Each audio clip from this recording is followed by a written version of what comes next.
Hari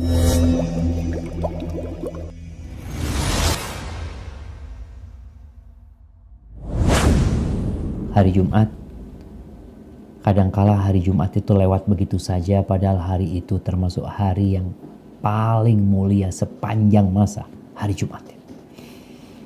Di situ Allah menciptakan Adam, di situ dimasukkan ke surga, di situ diturunkan dari surga, dan kiamat akan terjadi pada hari Jumat.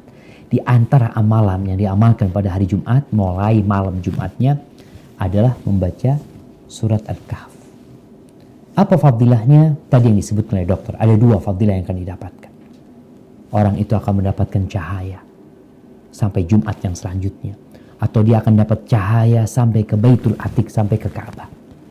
Cahaya itu bermanfaat buat dia di dunia. Sebagai bentuk petunjuk buat dia.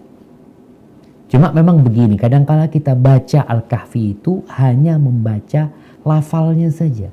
Sehingga kita hanya berharap pahalanya doang.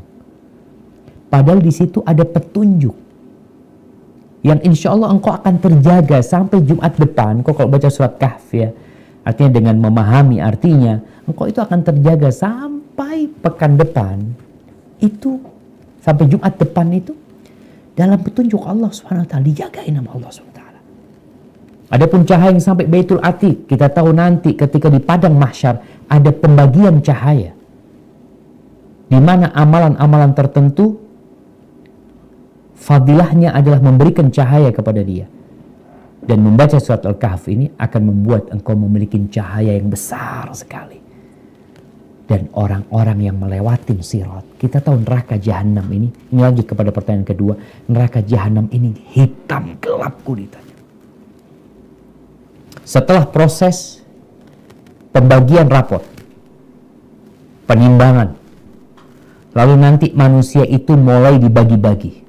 Yang orang-orang musyrikin udah digiring menuju ke neraka. Mereka berjatuhan. Orang-orang musyrik, orang-orang kafir tidak melewati sirat. Siapa yang melewati? Orang-orang munafik juga nanti akan bergabung sama orang-orang kafir. Orang-orang yang beriman masih kumpul sama orang-orang munafikin. Ketika itu dibagikan cahaya. Biqadri amalihim, sesuai dengan amalan mereka. Disinilah orang-orang munafikin, mereka terpisah dari umat Islam. Mereka berada dalam kegelapan. Karena amalan mereka sama sekali bukan lillahi ta'ala, sehingga tidak menimbulkan cahaya. Sedangkan orang-orang beriman akan digiring menuju ke sirat yang berada di atas neraka jahanam. Mereka dengan cahaya mereka. Ada yang cahayanya seperti gunung jamaah. Tadi terang sekali ya. Dengan mudah dia menuju ke sirat, kemudian dia melewati sirat dengan cepat. Ada yang cahayanya seperti pohon kurma di kanan dia.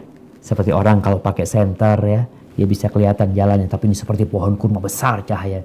Jadi sesuai dengan amalannya. Sampai mereka melewati sirat, ingat sirat itu berada di atas neraka yang gelap gulita, sehingga untuk meletakkan kaki di sana, ketika orang tidak punya cahaya, dia akan berjatuhan. Sehingga sesuai dengan cahaya itu, dia melewati sirat. Dan tentunya orang-orang yang tidak beriman kepada Allah SWT, ya gimana dia akan lewat sirat sedangkan dia tidak memiliki cahaya. Allah hilangkan penglihatan mereka sehingga mereka berjatuhan ke dalam neraka. Na'udzubillah min dzalik. Mungkin seperti itu dokter. Hadza wallahu a'lam bishawab.